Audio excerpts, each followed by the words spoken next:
Hi hello ನಮಸ್ಕಾರ. ಮತ್ತೊಂದು ವಿಡಿಯೋಗೆ ನಿಮ್ಮೆಲ್ಲರಿಗೂ ಸ್ವಾಗತ ಸುಸ್ವಾಗತ ಅಂತ ಹೇಳ್ತಾ, ಯಾರು ನನ್ನ ವಿಡಿಯೋಸ್ನ ನೋಡ್ತಾ ಇರ್ತೀರಾ ಒಂದು ಲೈಕ್ ಮಾಡಿ, ಶೇರ್ ಮಾಡಿ ಹಾಗೂ ಫಾಲೋ ಮಾಡ್ಕೊಳ್ಳಿ.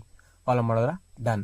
ಫ್ರೆಂಡ್ಸ್, ಇವತ್ತು ನಾನು ಪರಪ್ಪನಗ್ರಹರ ಎಲೆಕ್ಟ್ರಾನಿಕ್ ಸಿಟಿ ಹತ್ರ ಒಂದು ಕಸ್ಟಮರ್ ಒಬ್ರು ಕಾಲ್ ಮಾಡಿದ್ರು ನನಗೆ. ನಮ್ದು ಹೊಸದಾಗಿ ಒಂದು ಬೋರ್ವೆಲ್ನ ಕೊರೆಸಿದ್ದೀರಿ, ಸೊ ಅದರಲ್ಲಿ ನೀರು ಎಷ್ಟು ಇಂಚು ಬರ್ತದೆ ಚೆಕ್ ಮಾಡಬೇಕು ಅನ್ಸುತ್ತೆ, ಚೆಕ್ ಮಾಡ್ಕೊಡ್ತೀರಾ ಅಂತ ಹೇಳಿದ್ರು. ನೀವು ನೋಡ್ಬೋದು ಮೇಲೆ ಕೇಸಿಂಗಲ್ಲಿ ಹೋಲ್ ಆಗಿದೆ, ಅದರಲ್ಲಿ ಯಾವ ರೀತಿ ನೀರು ಬರ್ತದೆ ಅಂತ ಅಬ್ಸರ್ವ್ ಮಾಡ್ಬೋದು. ಫ್ರೆಂಡ್ಸ್, ಈ ಬೋರ್ವೆಲ್ ಟೋಟಲ್ 1000 ಅಡಿಯನ್ನ ಬೋರ್ವೆಲ್ನ ಕೊರೆಸಿದ್ದಾರೆ. ನೀವು ನೋಡ್ಬೋದು, ಒಂದು ಗ್ಯಾಪ್ ಆಯಿತು, ಇದು ಎರಡನೇ ಗ್ಯಾಪು, ಇದು ಸಹ ಡ್ರೈ ಗ್ಯಾಪು. ಸೊ ಇದರಲ್ಲಿ ಸ್ವಲ್ಪ ನೀರು ಬರ್ತಾ ಇದೆ. ಇದರಲ್ಲಿ ನೋಡ್ಬೋದು ನೀವು ಸ್ವಲ್ಪ ನೀರು ಬರ್ತಾ ಇದೆ. ಸೊ ಇದೇ ರೀತಿ 4 ರಿಂದ 5 ಗ್ಯಾಪ್ಗಳು ಇದರಲ್ಲಿದೆ ಈ ಬೋರಲ್ಲಿ. ಸೊ ಇದರಲ್ಲಿ ಇನ್ನೊಂದು ಪ್ರಾಬ್ಲಮ್ ಏನಾಗಿದೆ ಅಂದರೆ, ನೀವು ಇವಾಗ ಅಬ್ಸರ್ವ್ ಮಾಡ್ಬೋದು ಫ್ರೆಂಡ್ಸ್, ಇಲ್ಲಿ ಸ್ಟೋರೇಜ್ ನೀರು ಹತ್ರ ಸರಿಸುಮಾರು 450 ಅಡಿಯಲ್ಲಿ ಒಂದು ಖಾಲಿ ಗ್ಯಾಪ್ ಸಿಕ್ಬಿಟ್ಟಿದೆ ಫ್ರೆಂಡ್ಸ್. ಅಂದರೆ ಖಾಲಿ ಗ್ಯಾಪ್ ಏನಂದರೆ, ಇದು ಬಂದು ನೀರು ಬರಲ್ಲ ಈ ಗ್ಯಾಪಲ್ಲಿ, ಬಟ್ ಇಲ್ಲಿಂದ ಸ್ಟೋರೇಜ್ ನೀರು ಮೇಲೆ ಇಕ್ಕಲ್ಲ ಫ್ರೆಂಡ್ಸ್. ಈ ಮೇಲೆಯಿಂದ ಬೀಳೋ ನೀರು ಸ್ಟೋರೇಜ್ ಎಲ್ಲ ಈ ಗ್ಯಾಪ್ ಮುಖಾಂತರ ಬೇರೆ ಕಡೆ ಹೋಗುತ್ತೆ.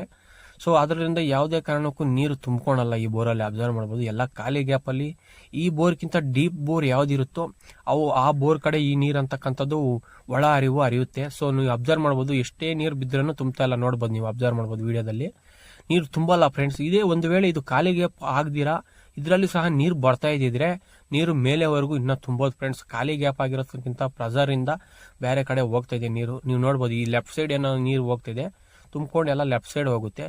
ಸೊ ಇದರಲ್ಲಿ ಈ ಬೋರಲ್ಲಿ ಇನ್ನೊಂದು ಪ್ರಾಬ್ಲಮ್ ಸಹ ಇದೆ, ಅದು ಸಹ ನಾನು ನಿಮಗೆ ತಿಳಿಸ್ಕೊಡ್ತೀನಿ. ವಿಡಿಯೋನ ಸ್ಕಿಪ್ ಮಾಡಿದಿರಾ ಲಾಸ್ಟ್ವರೆಗೂ ನೋಡಿ.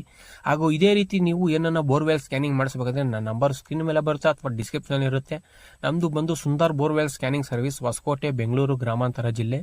ನಾವು ಬೆಂಗಳೂರು, ಹೊಸಕೋಟೆ, ಮಾಲೂರು, ಕೋಲಾರ, ಚಿಕ್ಕಬಳ್ಳಾಪುರ, ದೊಡ್ಡಬಳ್ಳಾಪುರ, ದೇವನಹಳ್ಳಿ ಎಲ್ಲ ಸೈಡ್ ಸಹ ಬಂದು ನಾವು ಬೋರ್ವೆಲ್ ಸ್ಕ್ಯಾನಿಂಗ್ ಅಂತಕ್ಕಂಥದ್ದನ್ನ ಮಾಡಿಕೊಡ್ತೀರಿ ಅಂತ ಹೇಳ್ತಾ, ಫ್ರೆಂಡ್ಸ್ ಇದೊಂದು ಮತ್ತೆ ನೀರೊಳಗಡೆ ಸಹ ಕ್ಯಾಮ್ರಾ ಬಿಟ್ಟಿದ್ದೀನಿ, ನೀವು ಅಬ್ಸರ್ವ್ ಮಾಡ್ಬೋದು.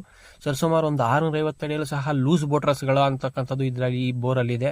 ಸೊ ಯಾವುದೇ ಕಾರಣಕ್ಕಾಗಲಿ ಹೊಸ ಬೋರ್ ಹಾಕ್ಸೋಕೆ ಮುಂಚೆ ಹಾಕ್ಸಿದ್ಮೇಲೆ ಫಸ್ಟ್ ಸ್ಕ್ಯಾನಿಂಗ್ ಮಾಡಿಸೋದು ಯಾಕೆ ಇಂಪಾರ್ಟೆಂಟ್ ಅಂತ ಲಾಸ್ಟಲ್ಲಿ ನಿಮಗೆ ಅರ್ಥ ಆಗುತ್ತೆ. ಈ ವಿಡಿಯೋನ ನೋಡ್ತಾ ಇರಿ. ನೋಡಿ, ಇದು ಮೋಟ್ರ್ ಬಿಟ್ಟವಾಗ ನೋಡಿ, ಈ ರೀತಿ ಕಲ್ಲುಗಳು ಮೋಟ್ರ್ ಮೇಲೆ ಪೈಪ್ ಮೇಲೆ ಬಿದ್ದೋಗ್ಬಿಟ್ರೆ ಯಾವುದೇ ಕಾರಣಕ್ಕೂ ಮೋಟರ್ ಪಂಪು ಆಚೆ ಬರೋದಿಲ್ಲ. ಸೊ ಇವರು ಫಸ್ಟೇ ಸ್ಕ್ಯಾನಿಂಗ್ ಮಾಡಿಸಿರೋದ್ರಿಂದ ಈ ಕಲ್ಲು ಸರಿಸುಮಾರು 670 ಅಡಿಯಲ್ಲಿ ಬಿದ್ದು ಎಲ್ಲ ಬ್ಲಾಕ್ ಆಗಿಬಿಟ್ಟಿದೆ. 1000 ಅಡಿ ಬೋರ್ವೆಲ್ ಇರೋದು ಫ್ರೆಂಡ್ಸ್, ಬಟ್ 670 ಅಡಿಗೆ ಫುಲ್ಲು ಎಲ್ಲ ಕ್ಲೋಸ್ ಆಗಿಬಿಟ್ಟಿದೆ.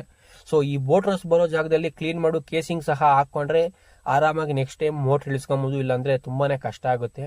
ಸೊ ಯಾವುದೇ ರೀತಿ ಹೊಸ ಬೋರ್ ಆಗಿದ್ರೆ ಫಸ್ಟ್ ಈ ರೀತಿ ಸ್ಕ್ಯಾನಿಂಗ್ ಮಾಡ್ಸೋದ್ರಿಂದ ಈ ಬೋರಲ್ಲಿರೋ ಕ್ಲಿಯರ್ ಎಲ್ಲ ಪ್ರಾಬ್ಲಮ್ಗೂ ಸೊಲ್ಯೂಷನ್ ಸಿಗುತ್ತೆ ಅಂತ ಹೇಳ್ತಾ, ಈ ವಿಡಿಯೋನ ನಿಮ್ಗೆ ಯೂಸ್ಫುಲ್ ಆಗುತ್ತೆ ಅಂತ ಅನ್ಕೊಂಡ್ರೆ ಈ ವಿಡಿಯೋನ ಆದಷ್ಟು ಜನಗಳಿಗೆ ಶೇರ್ ಮಾಡಿ, ಲೈಕ್ ಮಾಡಿ. ನನ್ನ ಚಾನಲ್ನ ಯಾರ್ಯಾರು ಫಾಲೋ ಮಾಡ್ತಾ ಇಲ್ಲ ಇನ್ನೂ ಫಾಲೋ ಮಾಡ್ಕೊಳ್ಳಿ ಅಂತ ಹೇಳ್ತಾ, ಮುಂದಿನ ವಿಡಿಯೋದಲ್ಲಿ ಸಿಗೋವರೆಗೂ ಧನ್ಯವಾದ. ಶುಭ ದಿನ.